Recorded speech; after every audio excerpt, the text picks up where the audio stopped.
I've imported two Excel spreadsheets. So I've imported January information where I've got various products with their IDs and how much we sold per product in that month. Same for the next month, February. So I want to match these two to see what products I sold in January that was equal to February, or where was unique in January and unique in February.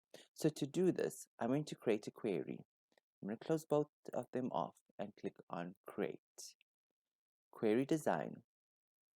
I'm going to open both the tables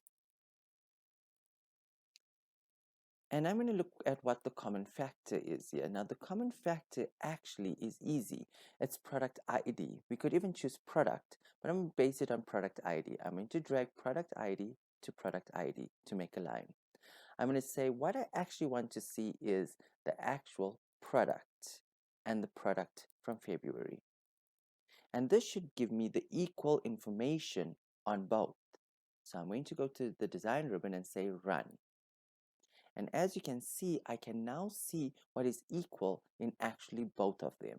I'm going to go back to design. Let's see if we can find a difference between the two of them. So to do this, I'm going to double click the line.